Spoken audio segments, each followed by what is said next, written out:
So hi there students, welcome back to another video lesson. So this video lesson is our last video lesson for grade 8 mathematics quarter 1. So sabi ko nga, sa previous video lesson ko, pinaghiwalay ko po yung substitution method tsaka elimination method for you to be able to understand it clearly. So again, whether you use substitution method or elimination method, you will come up with the same answer. So it depends na lang kung paano mo sinolve. So let's start. So for our lesson objectives, we will solve system of linear equations algebraically by elimination method. And after that, we will solve problems involving system of linear equations in two variables by elimination methods.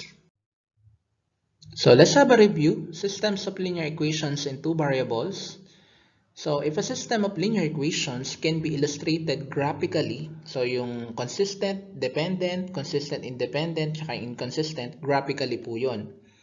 So graphical presentation po ng systems of linear equations in two variables. But it can also be solved algebraically by substitution and elimination methods. So substitution method was previously discussed. So yung next video lesson natin, which is ito, elimination method naman po yung ating ipapakita. So how do we solve systems of linear equations using elimination method? First, obtain coefficients x or y that differs only in sign by multiplying all terms of one or both equations by appropriate constants. Next, add the equations in order to eliminate one variable, x or y, and solve the resulting equation. Sa paggamit po ng elimination method, it's up to you kung ano ang i-eliminate mo na variable. So kung obvious naman na eliminate talaga yung x variable, pwede mo siyang unahin. So depende pa rin po sa given equations. Next, substitute the obtained value x or y to any of the original equations and solve. So kagaya lang dun sa substitution method, kapag na-obtain na natin yung isang variable, isa-substitute natin yung nakuha natin yun sa isang equation para makuha yung isa pang value. And then, of course, we always check the solution. So mahalaga po ang pag-check ng solutions. It's because magagabayan ka niya kung tama ba yung pinagsasagot mo or hindi. So let's have the first example. Solve the system of equations 5x plus 3y is equal to 13 and 2x minus y is equal to negative 19. So sulat lang natin yung dalawang equation. 5x plus 3y equals 13 and then 2x minus y equals negative 19. So based from these equations, so ano ang pwede nating i-eliminate? So ang pwede nating eliminate dito is yung y.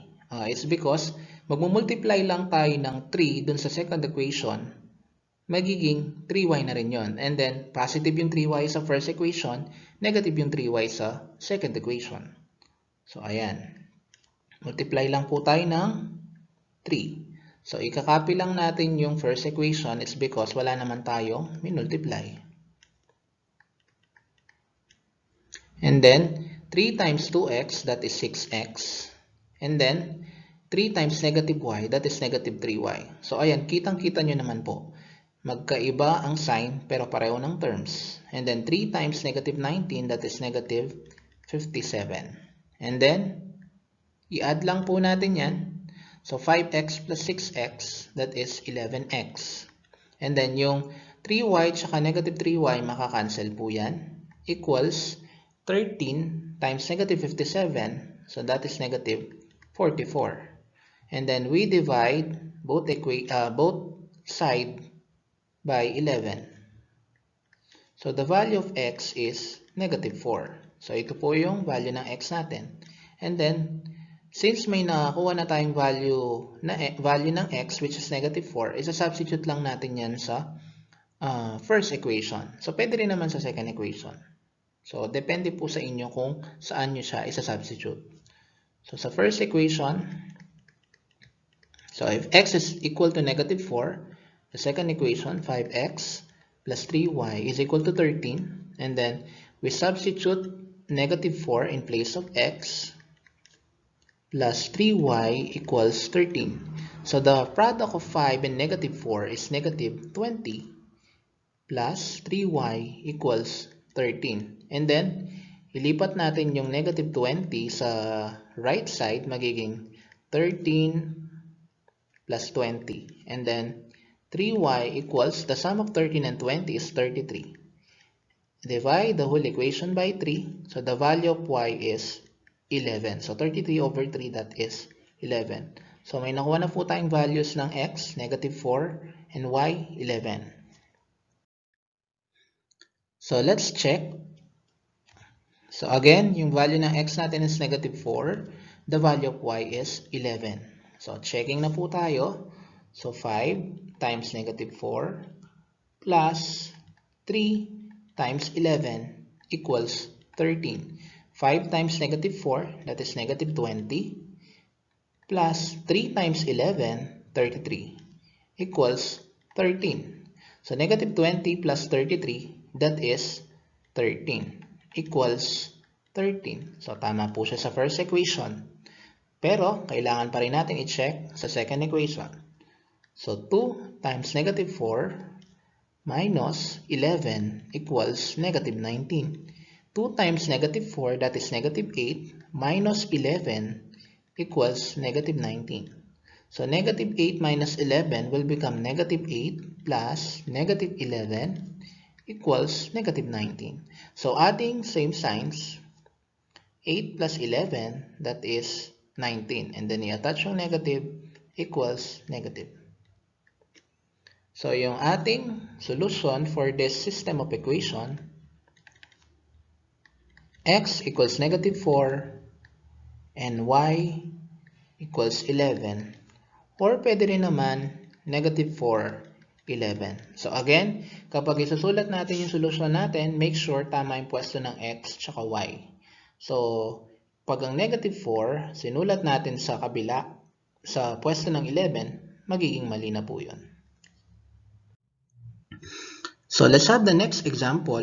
Solve the system of equations 4x plus 5y is equal to negative 12 and 3x plus 2y is equal to 5. Kanina, na-eliminate natin yung variable y. So ngayon, itry naman natin eliminate yung variable x. Okay. So sulat lang natin ulit yung mga equations. So again, sa pag-eliminate ng mga variable, nasa sa inyo kung ano ang mas prefer nyo i-eliminate, variable x or y.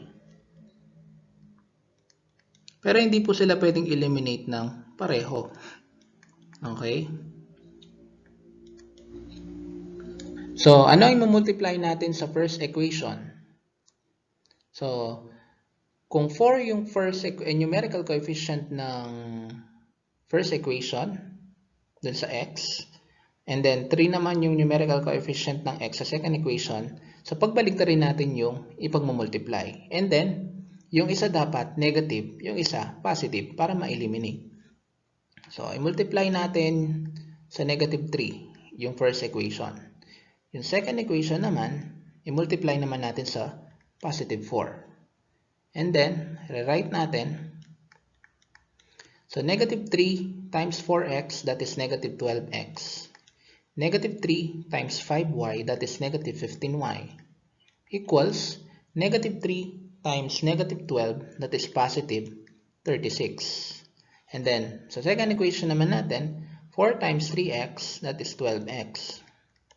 And then 4 times 2y, that is 8y, equals 20. And then, pwede na po nating i-add. So, negative 12x plus 12x, makakancel po yan. And then, negative 15y plus 8y, that is negative 7y, equals 36 plus 20, that is 56, all over negative 7. So, the value of y is negative 8. So, since nakuha na natin yung value ng y, madali na lang po yan makuha yung variable x. So, substitute natin yung negative 8 sa first equation. So, 4x plus 5y equals negative 12. So, 4x plus 5 times the value of y, negative 8, equals negative 12.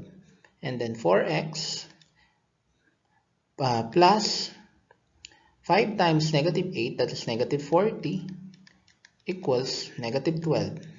And then 4x equals negative 12. And then yung negative 40 lilipat natin sa right side, magiging positive 40. 4x equals negative 12 plus 40, that is positive 28. Dividing both sides by 4. So the value of x is 7. So let's check. If x is equal to 7, and then y is equal to negative 8. So sa first equation na muna tayo, 4 times the value of x, that is 7, plus 5 times the value of y, negative 8, equals negative 12.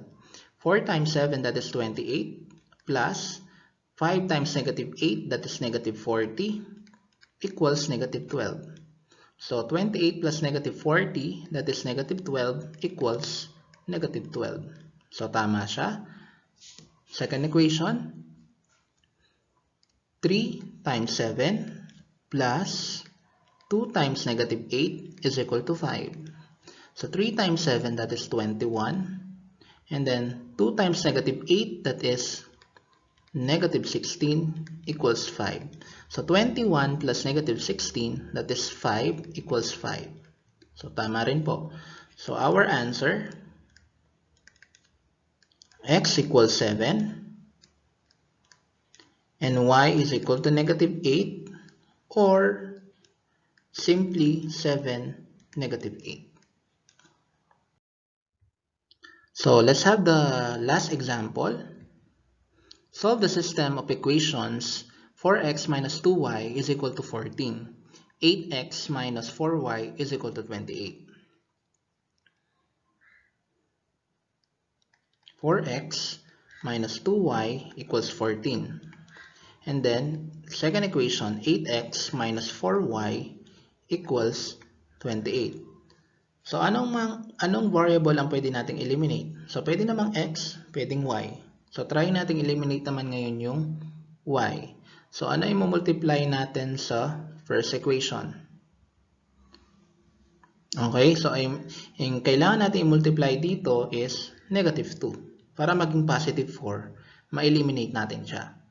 So, i-rewrite lang natin negative 2 times 4x, that is negative 8x. And then negative 2 times negative 2y, positive 4y, equals negative 28. Next, 8x minus 4y equals 28. So, sulat lang natin, 8x minus 4y equals 28. And then, let's add. So, negative 8x plus 8x cancelled. 4y plus negative 4y cancelled. So, 0 po ang sagot dito. Equals negative 28 plus 28, that is 0.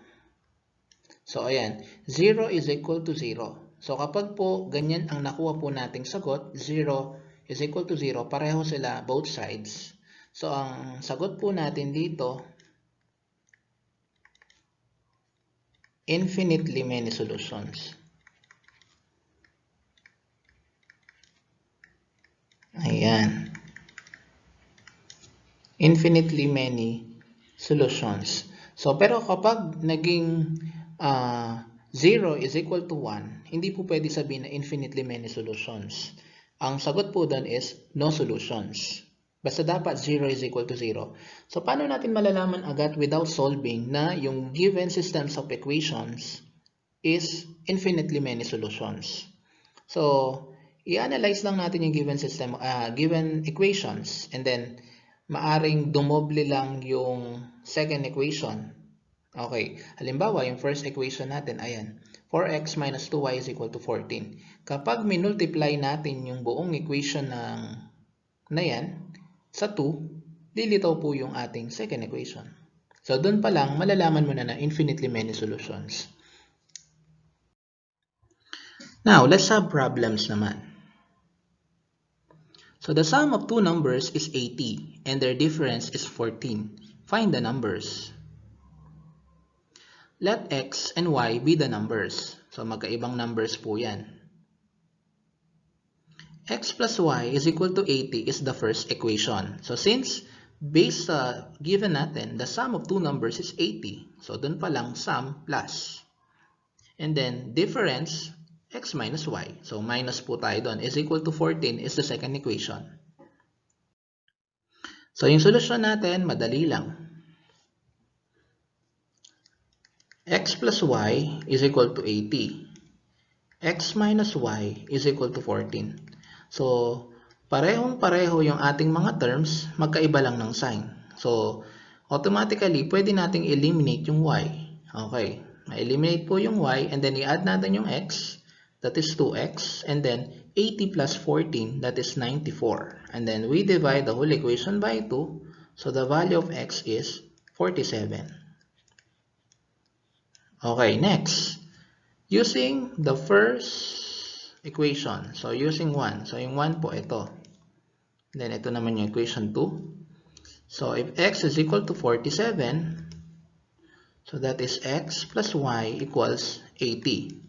So substitute lang natin yung 47 plus y is equal to 80. And then we transpose 47 on the right side, 80 minus 47. And then y is equal to 80 minus 47, that is 33. So, mabilisan lang po yung pag-check dito kasi madali lang siya. Check. First equation muna. X plus y is equal to 80. So, the value of x is 47. The value of y is 33 equals 80. 47 and 33, pag-add natin, and that is 80 is equal to 80. So, tama. So, second equation naman, x minus y is equal to 14. So, 47 minus 33 is equal to 14. So, 47 minus 33, that is 14 equals 14. So, tama po. So, yung numbers po na hinahanap po natin, pwede po natin yan isulat, answer, 47 and 33. Next, problem number 2. A farmer has both pigs and chickens on his farm. If there are 47 heads and 152 feet, how many pigs and chickens are there? So, ayan. So, ilan ba yung paa ng pigs? 4. Yung chickens naman, 2. So, let P be the number of pigs. C be the number of chickens. And then P plus C is equal to 47 is the first equation. So, heads ang una nating equation, so P plus C. And then, dun sa feet naman, sa paa nila, since 4 feet yung pigs and then 2 feet naman yung chickens, 4P plus 2C is equal to 152. Yun yung ating equation. Tandaan, yung first equation natin is yung heads. Yung second equation natin is yung feet. So, ayan. Through elimination. So, P plus C equals 47, and then 4P plus 2C equals 152. So, eliminate natin dito yung P. So, mag-multiply tayo ng negative 4 sa first equation. So, dito natin ilagay yung sagot natin. Negative 4 times P, negative 4P, and then negative 4 times C, negative 4C equals negative 4 times 47, that is negative 188. And then, rewrite lang natin yung second equation kasi wala naman po tayong minultiply. Next, i-add natin, makakancel yung P, and then negative 4C plus 2C, that is negative 2C, equals negative 188 plus 152, that is negative 36. And then, we divide the whole equation by negative 2. So, the value of C is 18. So, ayan. 18 heads for chicken.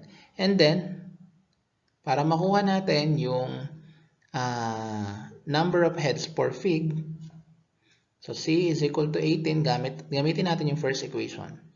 P plus C equals 47. So P plus the value of C is 18 equals 47. And then, i-transpose natin, ilipat natin yung 18 sa right side, magiging P is equal to 47 minus 18. So P equals 47 minus 18, that is 29. So the number of heads for pig is 29. So let's check. So I hope naiintindihan po natin yung solution. Okay. So for the first equation, P plus C is equal to 47. So the number of heads for pig is 29. For chicken, 18 equals 47. So 29 plus 18, that is 47 equals 47. So tama po for the first equation. On the second equation, so 4P plus 2C equals 152. And then 4 times the value of P, 29, plus 2 the value of C, 18, equals 152. Next, 4 times 29, that is 116, plus 2 times 18, that is 36, equals 152. Finally, 116 plus 36, that is 152, equals 152. Ibig sabihin, the number of chickens is 18. The number of pigs is 29. So, paano natin susulat ang sagot? Siyempre po, mauuna yung pigs tapos chickens. So, 29 and then 18. So, since last video lesson ko na nga ito, sabi ko nga nung una, so our next lesson for quarter 2 na po. So, yung first lesson natin for quarter 2 in grade 8 mathematics, week 1, differentiate linear inequalities in two variables from linear equations in two variables. So, papasok na po dito yung mga inequality symbols. And then, i-compare natin yung inequalities sa equations in two variables. That's all. Thank you.